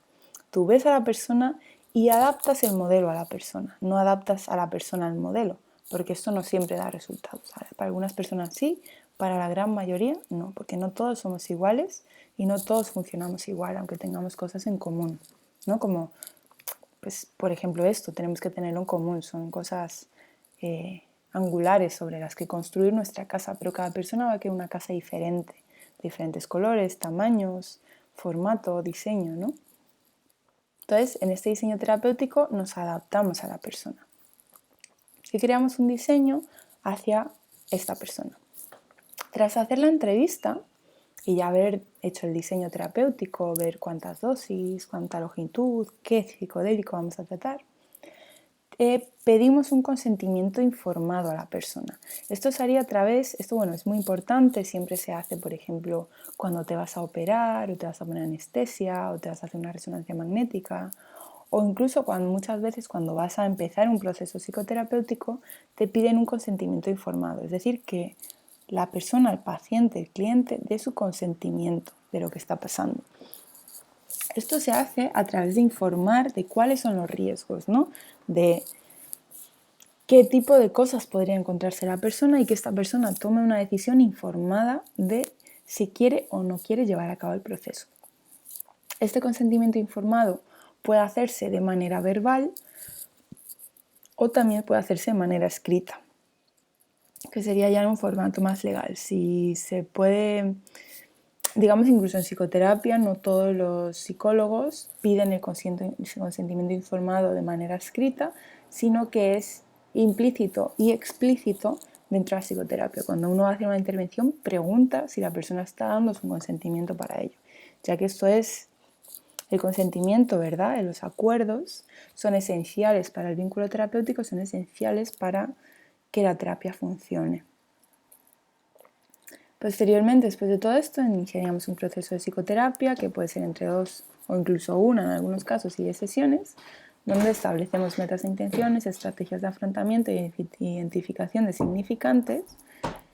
Y tras establecer ya el inicio de la psicoterapia y ver qué es lo que quiere explorar la persona y cómo puede explorar la persona dentro de la microdosis y los temas que traiga, iniciamos el proceso de toma, que puede durar 1 mes, 2 semanas, ¿verdad? 2 meses, lo que sea. A través de este proceso hay un seguimiento, entonces se determina cuál es el seguimiento, si va a ser psicoterapia, si va a ser terapia, si va a ser integración o si van a ser dar herramientas. Cuando se acabe el proceso sí que tiene que haber un cierre y un alta. El primer paso, hemos dicho entonces que es el screening, el cribado. Esto es muy importante porque estaríamos haciendo el primer paso en terapia psicodélica, que es el más básico y importante, que es harm reduction o prevención de riesgos. Los psicodélicos no son sustancias riesgosas, pero como hemos dicho, las personas que tienen tendencia a la entropía alta no son indicadas para este tipo de sustancias, ya que podría traerle más problemas de que beneficios, ¿no? Pues podría tener un brote psicótico, podría incrementar un delirio, podría favorecer que un trastorno de la personalidad sea más exacerbado. Esto también no es solo con psicodélicos, sino también con meditación, con mindfulness y meditaciones budistas, pueden llegar a ser peligrosas para estas personas que tienen entropía, es decir, que tienen muchísimo pensamiento mágico, tienen poca conexión con la realidad, poca estructura, porque digamos, la meditación no es inocua y hay casos donde puede llegar a haber brotes psicóticos por exceso de meditación. Meditación que no medicación, ¿eh? Entonces, este cribado es por seguridad, es previo a aceptar al cliente o paciente, es diferente a la entrevista de diseño. O sea, esto simplemente queremos saber si la persona sería segura si quiere hacer un diseño para esta persona. Sería el mismo tipo de cribado que se utiliza en protocolos de macrodosis, ya que los riesgos son los mismos.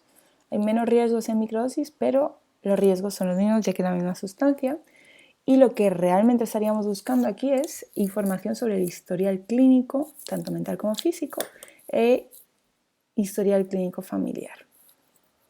En el cribado, el tipo de cosas que estaríamos viendo son historia de trastornos psicóticos o antecedentes familiares de trastornos psicóticos.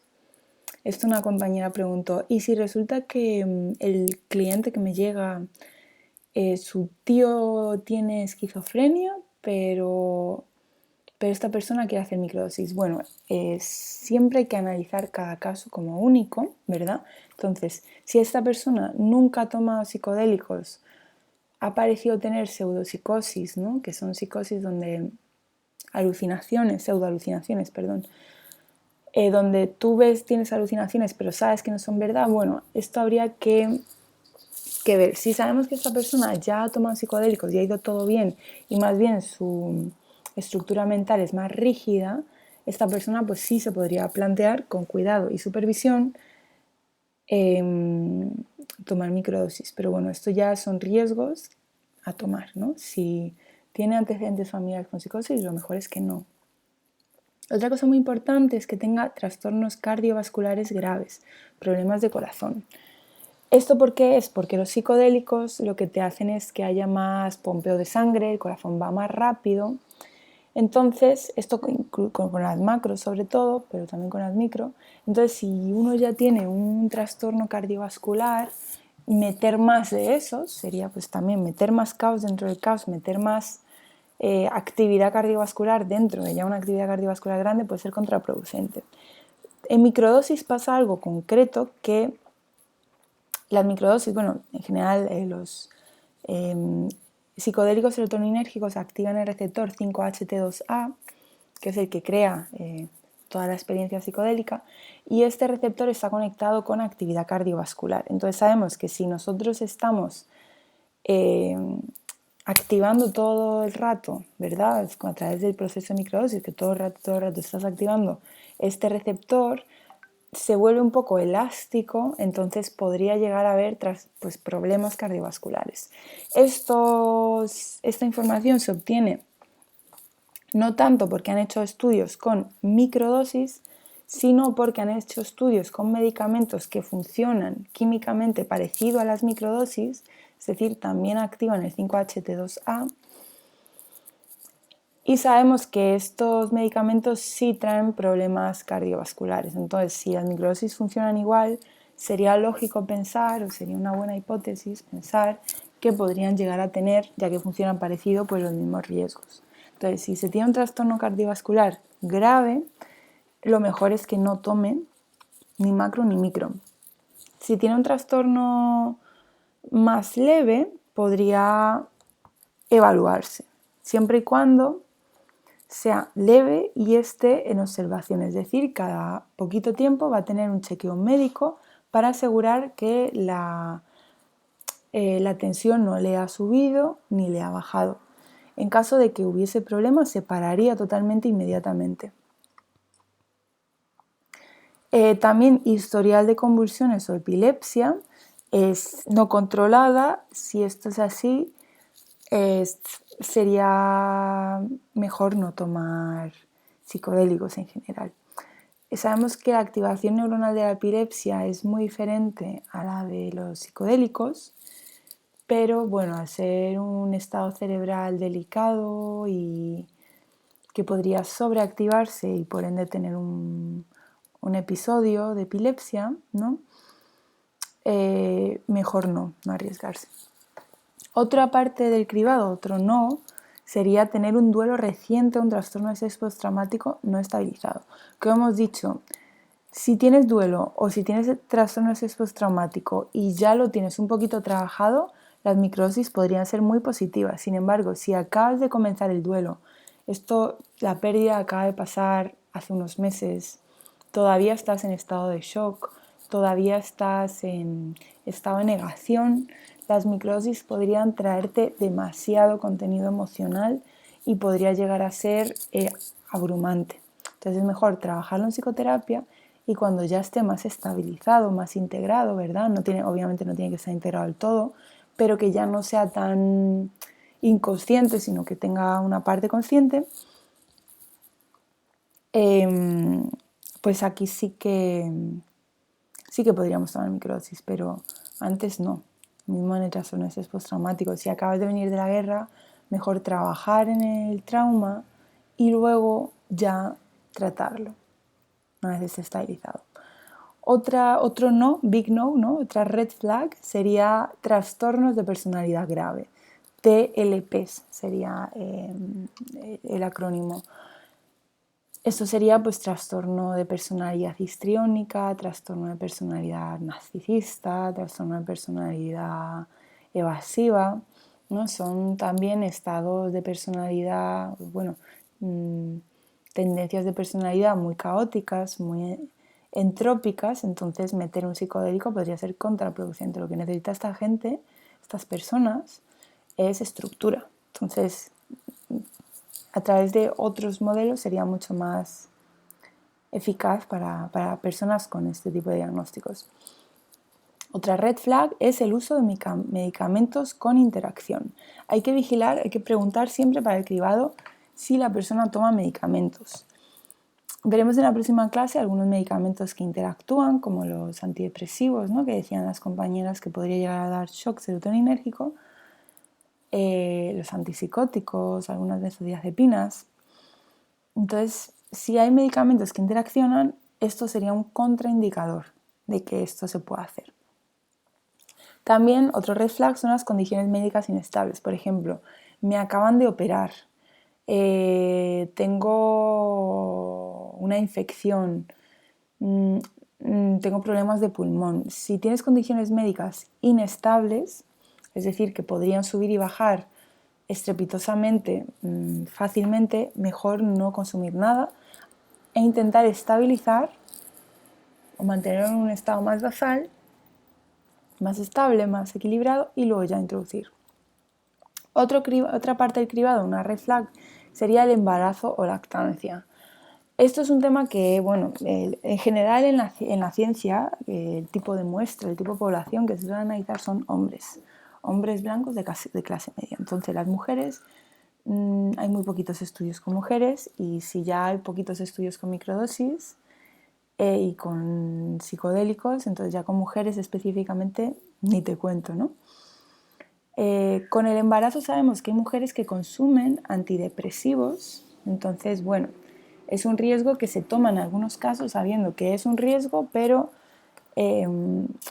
desde la medicina, desde la terapia, el Código Hipocrático dice que siempre hay que no hacer daño y luego curar. Entonces, lo más importante es no hacer daño. Sabemos que los antidepresivos podrían llegar a tener algún tipo de efecto, ¿verdad? A través de la leche, a través del embarazo. Pero si el riesgo es que, por ejemplo, la madre se suicide, pues es mejor que tome antidepresivos. Entonces, ¿se puede tomar psilocibina en el embarazo? Esto ya es una decisión de cada mujer. No hay datos, no se puede decir ni que sí ni que no. Por pura precaución, yo diría que mejor no, sobre todo en embarazo, pero cada mujer es libre de hacer lo que quiera. Hay mujeres que fuman y que beben en su embarazo. Esto es una decisión de cada persona y dentro de su libertad, ¿no? Yo personalmente como profesional no lo recomiendo, ya que no hay datos, pero bueno, cada persona es libre. En el tema de la lactancia hay mujeres que lo hacen, yo me remito al mismo tema, no hay datos, no hay estudios, no sabemos, ¿no? Si es de lactancia, que voy a dar protocolos en la siguiente clase, consumirías la microdosis en la mañana y darías el pecho en la tarde, noche, para que no haya interacción. Entonces, el diseño terapéutico del protocolo, ¿verdad? Que esto ya es después de hacer el screening, nos metemos a hacer el diseño terapéutico, hacemos la entrevista, ¿no? Y aquí haríamos preguntas como, ¿has tomado psicodélicos antes? ¿Qué tipo de psicodélicos? ¿Cuántas veces? ¿Qué dosis? ¿Qué experiencia? Para un poquito ver cuál ha sido su reacción, para evaluar seguridad también, ¿no? Si es una persona que ya ha tomado muchas veces psilocibina, sabemos que perfectamente puede llevar a cabo un proceso de microdosis con un riesgo súper bajito, ¿no? Si es una persona que nunca ha tomado ningún tipo de psicodélico, que lo máximo que ha hecho ha sido tomarse una cerveza de vez en cuando, sabemos que tenemos que ir más cuidado y probablemente empezar con una dosis más baja.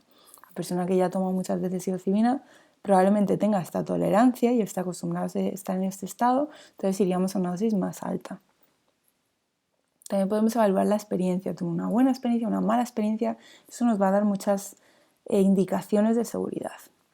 Aquí también analizamos tolerancia, es una persona que, por ejemplo, necesita mucho alcohol para emborracharse, cuando toma medicamentos necesita dosis muy altas de medicamentos para sentir el efecto del ibuprofeno, por ejemplo, del paracetamol. Esto iría relacionado con la sensibilidad, ¿es una persona muy sensible o más bien tiene una tolerancia muy alta? Aquí también analizamos la toma de medicamentos para ver si tiene interacción y de vitaminas, que también puede llegar a ser importante. También hay que preguntar alergias, intolerancias o veganismo, porque hay muchas veces que las cápsulas, estas capsulitas donde se suelen meter las dosis, sobre todo de psilocibina, A lo mejor pueden llevar gluten y la persona es celíaca, o a lo mejor pueden llevar grasa animal o pues producto animal, ¿no? Y la persona es vegana. Entonces hay que adaptar siempre el protocolo, el diseño a la persona. También se habla de preferencias, ¿no? La persona quiere algo sutil o quiere algo más bien presente. Hablaba alguna compañera en la clase, que no se pudo grabar, pero para eso estamos grabando esta y yo voy a traer toda la información que se dijo, que había un cliente que quería explorar la creatividad, ¿no? Entonces, en este caso es una persona que está buscando, y que eso es algo que yo he visto repetidamente, las personas que buscan explorar la creatividad suelen tomar dosis más altas, entonces buscan un efecto más presente. Personas que a lo mejor trabajan en un banco, en una oficina, y que más bien quieren pues quitarse un poquito de fumar o de beber o de, yo qué sé, de pensamientos intrusivos, por ejemplo, en la ansiedad o la depresión, es posible que busquen algo más sutil, ¿verdad? Algo que no se note. También sabe la intención, el propósito, si es por creatividad, si es para tratar una depresión, esto determinará todo el diseño. Y pues sus horarios, ¿verdad? De esta persona trabaja desde casa o trabaja en oficina, trabaja por la tarde, por la mañana, cuáles son sus horarios para ir al baño, si va por la mañana, por la tarde, hace deporte por la mañana, por la tarde, no hace, cuáles son sus tiempos de descanso, descansa en fin de semana, descansa un poquito para adaptar, ¿verdad? Y que se busquen espacios donde se pueda tomar la psilocibina y que no haya una demanda de responsabilidad de trabajo, de actividades muy altas. Si, por ejemplo, sabes que el fin de semana tienes que cuidar de tu abuelita o de tu madre y es algo muy estresante para ti, quizás ese día no sea el mejor día para tomar las microdosis porque no vas a poder tener espacio para ti mismo. En cambio, pues tomártelo un miércoles, que es tu día libre, sería el momento ideal. También se explora el rango de responsabilidad que vendría dado por qué nivel de responsabilidad va a tener la persona dentro de su propio protocolo. Entonces sería un protocolo abierto o un protocolo cerrado. Siendo un protocolo cerrado, las dosis están establecidas. Si todos los miércoles vas a tomar a la misma hora una dosis X, o un protocolo abierto donde pues a lo mejor algún miércoles tomas 100, a lo mejor algún miércoles tomas 200 miligramos, y esto lo determina la persona a través de su responsabilidad. Entonces, según el rango de posibilidades que demos en el diseño, la persona tendrá más movimiento o menos. Esto será dependiendo de las preferencias y el para qué, ¿no? de todo esto. En este diseño del protocolo elegiremos un protocolo base, que podría ser el protocolo Stamets, que serían tomar 4 días sí, 3 días no. El protocolo de Fadiman, que sería tomar un día sí, 2 días no. Me imagino que en alguna clase insistirán más en este tipo de protocolos. O un protocolo personalizado, que es por el que yo suelo abogar, que es diseñar el protocolo específicamente para la persona que tenemos enfrente. Puede haber combinación de dosis, es decir, hay veces donde tomarás dosis más mayores, dosis más pequeñas. Hay que analizar la tolerancia. Siempre hay que meter descansos e integración. Por ejemplo, en el protocolo Stamets son 4 días de toma y 3 días de descanso. En el Fadiman, 1 día de toma, 2 días de descanso. Siempre estará adoptado al momento y siempre habrá flexibilidad. Si un día no te apetece tomar la microdosis, es importante que honres ese sentimiento y no la tomes.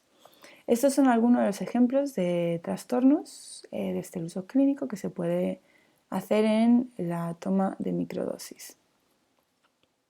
¿Qué serían aquellos diagnósticos que no son aptos para tratar con psicodélicos, incluido con microdosis?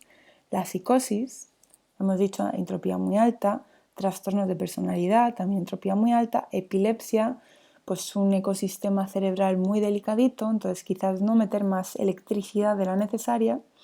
Bipolaridad tipo 1, la caracterizada por manías graves, problemas cardiovasculares graves, como hemos dicho, por el tema del aceleramiento del corazón y por la elasticidad obtenida en el receptor 5-HT2A, y daño cerebral adquirido, específicamente en ictus, porque los ictus están relacionados con problemas cardíacos graves. Entonces, estos son riesgos que no queremos correr.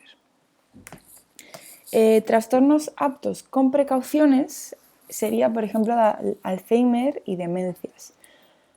Realmente habría que tomar precauciones porque generalmente en Alzheimer y demencias suelen ser personas ya mayores y esas personas es muy posible que tengan problemas cardíacos. Entonces serían dosis bajitas con muchísima supervisión y que la medicación no interactúe. ¿Para qué realmente intervenir con Alzheimer, con microdosis en Alzheimer? No es tanto para el propio Alzheimer o la propia demencia, sino para tratar la depresión adyacente a la demencia. ¿Vale? Por ejemplo, puedo traer el caso de una mujer de 80 años con un Alzheimer pronunciado que tenía una depresión muy fuerte porque se había olvidado de vestirse, no comía, no reconocía a su hija, ¿no? Entonces, para la familia era muy doloroso, sobre todo ver la depresión en la que está entrando la mujer.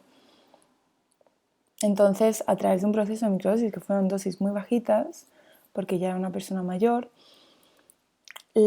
esta mujer, esta paciente, empezó a recuperar un poquito la calidad de vida. No es que su Alzheimer mejoró, estaba exactamente igual, se seguía olvidando de quién era su hija, pero pues tenía más ganas de comer, cuando veía a su hija se emocionaba un poquito más, tenía más ganas de dar paseo. Entonces, bueno, no trata el Alzheimer, pero trata la depresión coadyacente. En la bipolaridad tipo 2, aquella caracterizada por hipomanía, es decir, por estados más depresivos que maníacos, o la ciclotimia, que suele ser una frecuencia más rápida que la bipolaridad tipo 2, podría llegar, ¿verdad? No es que sea apto, pero podría llegar a ser apto con muchas precauciones siguiendo un protocolo de bipolaridad. Esto obviamente no en todas las personas, caso único, con un consentimiento informado muy fuerte y con muchísima supervisión de caso. El protocolo que explicaremos en la siguiente clase sería un protocolo de bipolaridad donde cuando estés en fase depresiva tomas las microdosis y cuando estés comenzando o se sepa que va a comenzar la fase maníaca, separa totalmente las microdosis. ¿Vale? Entonces sería para tratar otra vez la depresión. Por ejemplo, en autismo también se podría tratar con microdosis, sobre todo en autismo leve, si bien hay algunos estudios y algunos grupos que están tratando partes más pronunciadas del espectro autista con microdosis de psilocibina, por ejemplo.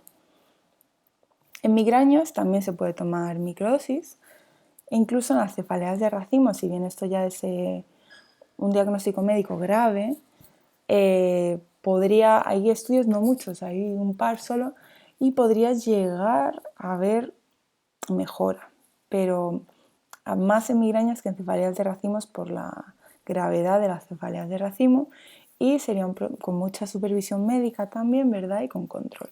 En autoinmunes también. Se trataría sobre todo las partes de depresión y las partes más de flexibilidad cognitiva, más que la propia autoinmune. Esto es más como una medicación psicológica más que física. Sí sabemos que hay estudios que hablan de efectos antiinflamatorios, intracelulares y así, pero todavía falta investigación preclínica en ratones y células y tal. Entonces, para determinar que esto realmente es así, pero parece dar indicativos de que también es antiinflamatoria, pero lo que nos centramos en las microdosis, hacer dosis tan bajitas, es en la parte de la depresión y la ansiedad y más la parte emocional adyacente a todos estos trastornos crónicos, ¿no? Como es la bipolaridad, el autismo, la cefalea, el racimo, las autoinmunes, dolor crónico y así. En el dolor crónico, que también está relativamente unido a las autoinmunes, también podría llegarse a tratar la depresión y el control del pensamiento y el mindfulness para que el dolor crónico sea más fácil de navegar en el paciente y tenga más herramientas. En el caso de los trastornos, obviamente esto con control médico. Todo lo que está en esta página tiene que tener control médico psiquiátrico. O médico o psiquiátrico, depende de lo que sea. Si es bipolaridad, psiquiátrico. Si es un autoinmune, médico. ¿Vale? Dolor crónico, médico también.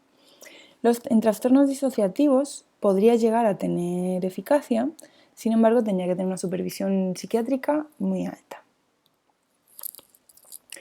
Apto con precauciones, como decíamos, embarazo, lactancia, duelos abiertos, ¿verdad? Mejor que ya estén un poquito elaborados.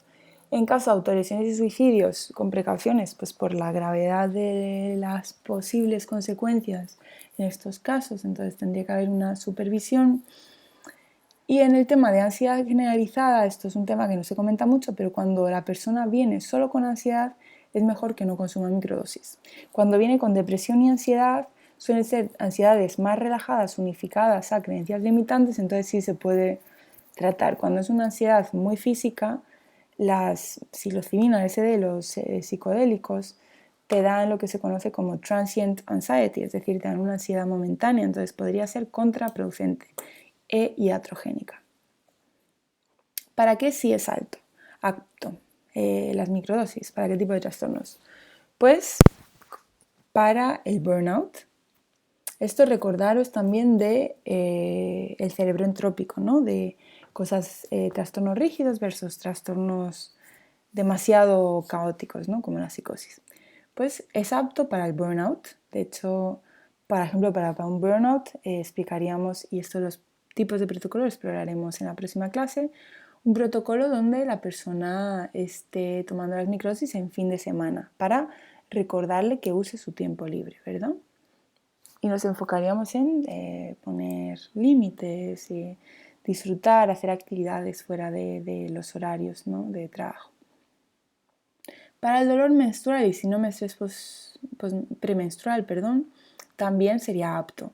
Para el dolor menstrual tomarías las microdosis, sería un protocolo específico para el dolor, los días que tienes la menstruación, y para el síndrome premenstrual tomarías la psilocibina o el LSD o la psicodélico de elección la semana antes de que tuvieses el periodo para tratar los síntomas de depresión, como hemos dicho. En un dolor menstrual trataríamos el dolor, en síndrome premenstrual trataríamos la posible depresión, que viene pues, por una por una subida del estrógeno. En adicciones, ahí va con un asterisco porque sería para adicciones leves, ¿verdad? No estamos hablando de una adicción a la cocaína o a la heroína. En este caso sería pues entrar en un centro de rehabilitación y tener intervención psiquiátrica con metadona, lo que sea necesario. Estamos hablando de pues un fumador, un alcohólico, una persona que consume cantidades altas de marihuana o que consume cantidades bajas pero la quiere dejar. Lo mismo con el tabaco y el alcohol. Entonces este tipo de adicciones sí serían aptos, incluso podrías tener resultados positivos. Para las depresiones también, en caso de que sean depresiones mayores o depresiones resistentes al tratamiento, podría funcionar, sin embargo, es importante tener supervisión psiquiátrica en este caso. Sobre todo porque suelen tener medicación adyacente y porque suelen ser casos muy complejos y que llevan muchos años deprimidos. Entonces, es bueno tener supervisión psiquiátrica, médica o terapéutica de personas especializadas en depresión.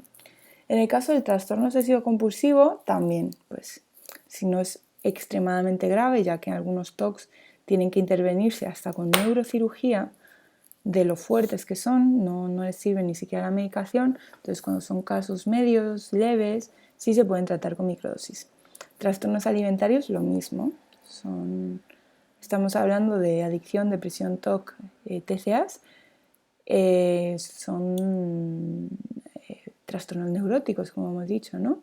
Están en el espectro de baja entropía, muy rígidos. Entonces, esto sí podría ser. Lo mismo que con el TOC, si es algo muy grave, ¿verdad? O que no se ha utilizado, todavía no ha habido ninguna intervención previa de psiquiatría o psicología, entonces sí que habría supervisión psiquiátrica.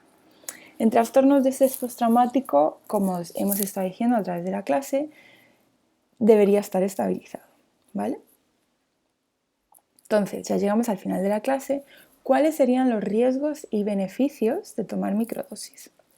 Sabemos que los beneficios es que ayuda al proceso psicoterapéutico o terapéutico, ¿no? Hay compañeras que han dicho que trabajan con respiración holotrópica, pues esto podría potenciar, ¿no? Terapia transpersonal, eso también podría ayudar.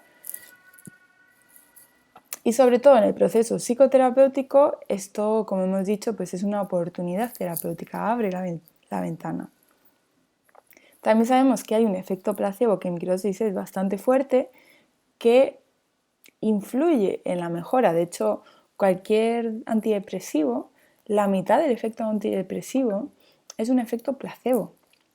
50%, 40% es un efecto placebo. Entonces, funcionen o no funcionen, siempre vamos a tener un efecto placebo que va a funcionar. Y si encima va con una psicoterapia, va a funcionar el doble. Entonces, ya de por sí el efecto placebo es beneficioso. Que luego adyacentemente haya otros beneficios, ¿verdad? Esto debería verse con más evidencia científica, que actualmente no tenemos una evidencia científica suficientemente sólida. También sabemos que algunos beneficios de la microdosis es que hay unas mejoras clínicas en algunos casos.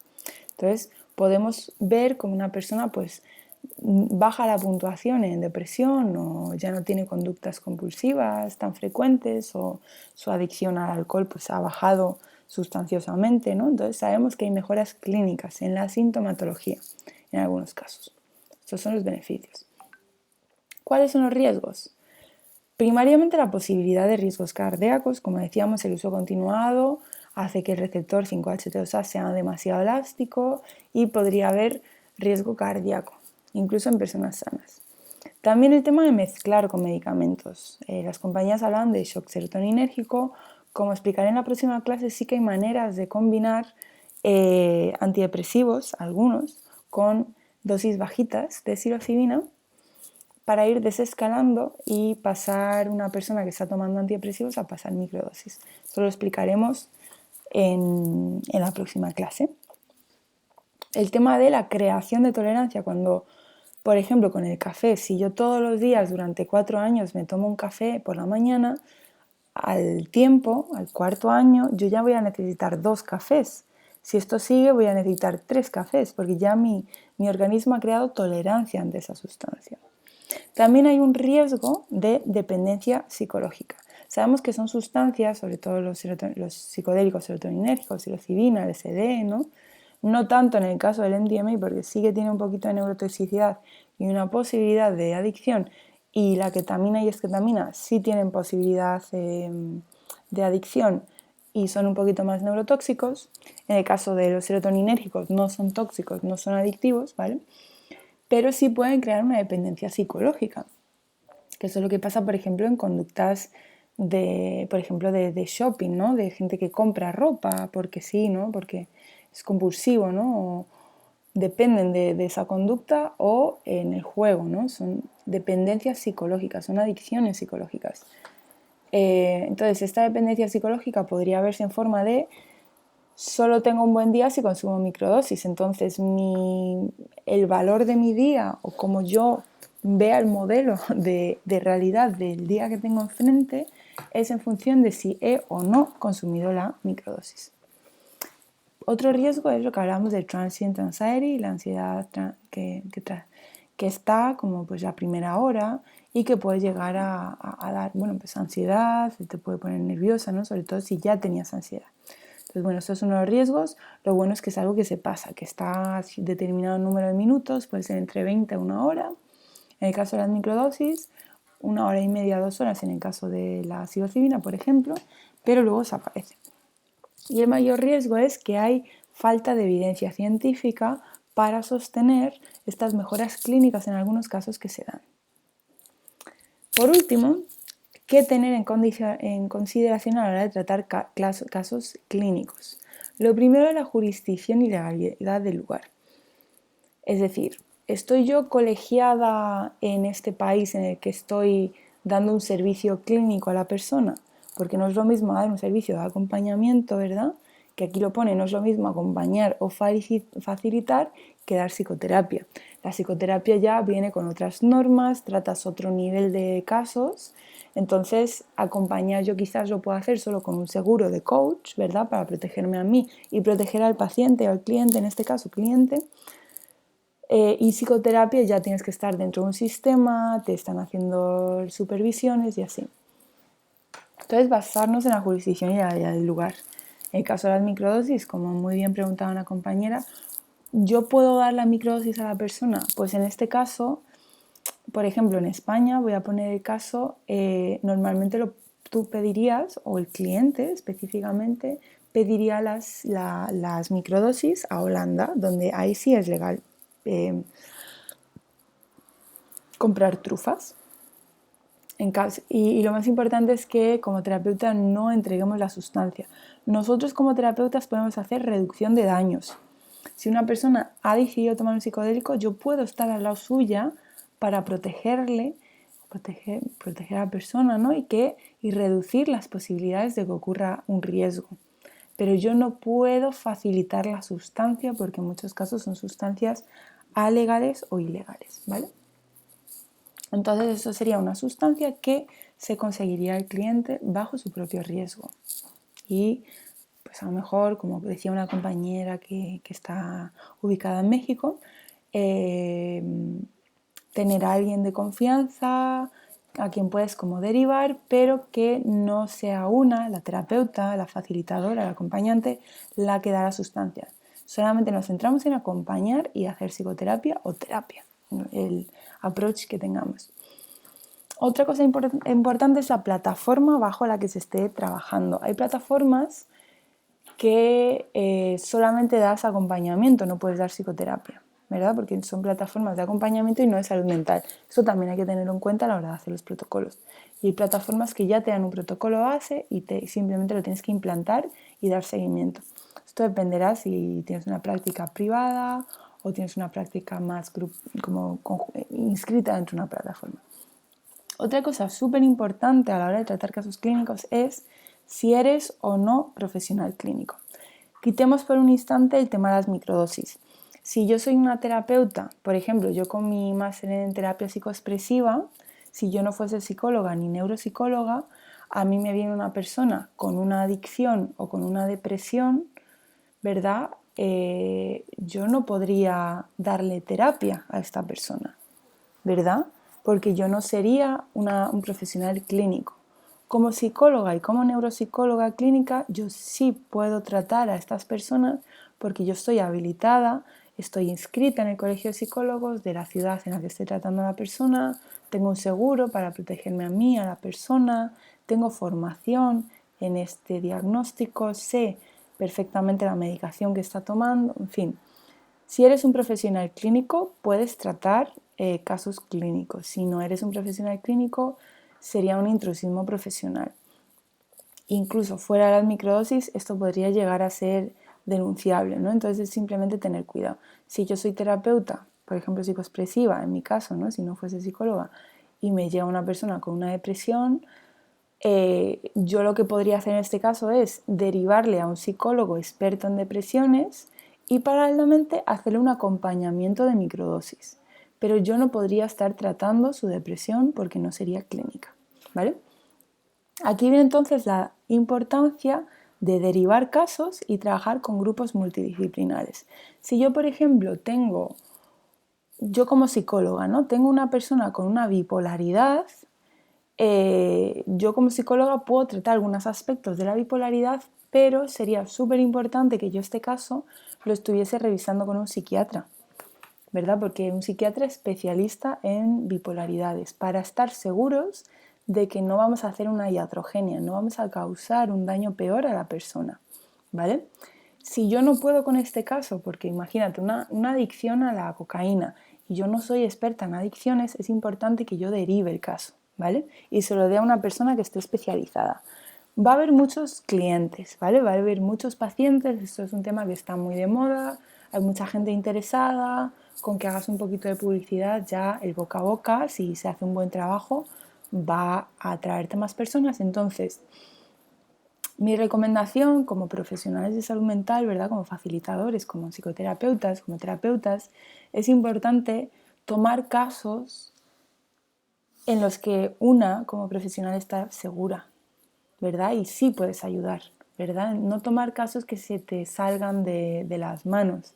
Y si se te salen de las manos, pero te apetece este reto y te sientes preparada y con las herramientas, formarte paralelamente y tener una supervisión de caso. Entonces, por esto es importante trabajar con grupos multidisciplinares, tener como una especie de colectivo o grupo o amigos, ¿verdad? Compañeros que estén en otros ámbitos y con quién preguntar. Yo, por ejemplo, suelo trabajar mucho con neurofarmacólogos para preguntarles, oye, mira, esta persona que tiene esta medicación, yo nunca había escuchado esta medicación. Esto interacciona con tal, y ellos me miran la medicación y me dicen, esta medicación es segura. O, fíjate, esta medicación no es segura, entonces según el screening no podría tomar o se podría bajar. Entonces, necesito bajar una medicación pues ahí iría al psiquiatra, que también suelo trabajar con psiquiatras, y diría, mira, esta persona tiene este caso, tal, lo explico, y ellos me supervisan el caso y me dicen, mira, en este caso se podría hacer tal, tal y tal. Si es muy importante, si es muy serio el caso, pues tendría una sesión con el psiquiatra para que le baje la medicación y luego tendría una psicoterapia conmigo y un proceso de microdosis, ¿verdad? Entonces es importante trabajar con grupos multidisciplinares porque solas no podemos, de hecho el micelio trae esto, es mucho mejor trabajar en red. Y tener en cuenta en qué momentos derivar, ¿vale? Yo abogo por el minimalismo. Es mejor menos y hacerlo bien que más y hacerlo mal, ¿verdad? Porque esas 3 personas te van a traer 6 personas, esas 6 personas te van a traer 18, ¿vale? Como decíamos, no es lo mismo acompañar que facilitar que psicoterapia, dependiendo si eres o no profesional clínico, y nuestro trabajo es hacer harm reduction, que es legal en la gran mayoría de países, hay que mirar cada ley de cada país, pero nuestro trabajo es hacer reducción de daños, ¿vale? Nosotros acompañamos a la persona para que se haga el menos daño posible, ¿vale? Para que sea seguro dentro de todo. Y bueno, esa sería la presentación. Podéis mandarme un correo si tenéis alguna pregunta a hola@somapsicología.com. Yo lo contestaré en cuanto tenga el tiempo y el espacio. Y podéis seguirme en Instagram en somático 3/, esa sería mi empresa de psicoterapia, psicología, y en inaue.life, que es la empresa en la que soy codirectora, que es el Observatorio de Psicoterapia Psicodélica Española. Entonces, muchas gracias. Vamos ahora a analizar,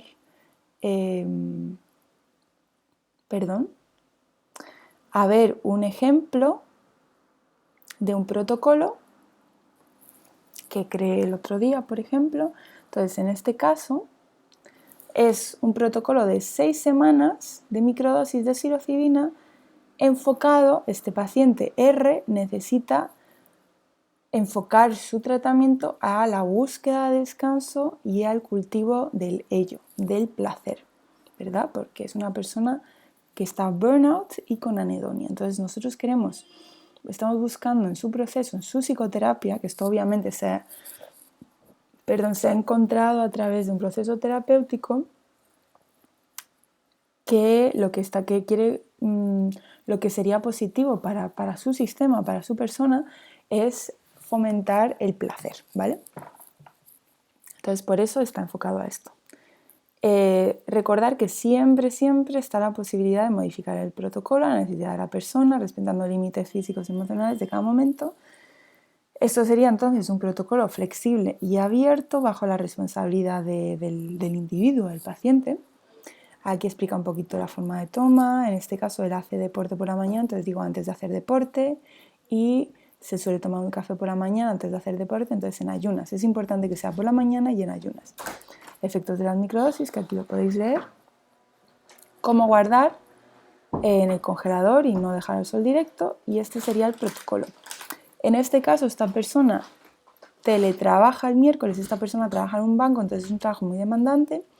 Y al teletrabajar el miércoles hemos decidido en su diseño específico que sea el miércoles de teletrabajo donde pueda tomar la microdosis. Sería una microdosis muy baja, 50 miligramos es casi una toma placebo, ¿vale? Y que luego iríamos subiendo. Al estar buscando el tema del trabajo y la potenciación del placer, hemos encontrado el sábado como el día donde tomaría la microdosis alta. Como veis, son combinación de dosis. Y el domingo tomaría una dosis baja. Es importante que este protocolo puede ser ajustado a las necesidades del momento, tomando mayor o menor dosis, eligiendo días alternativos de toma. Por ejemplo, este día, como tenía que ver a su madre y su madre era algo que le provoca estrés, no, dijimos que mejor no poner microdosis para que también se dé un espacio. Es importante también dar espacios, ¿vale? Descansos.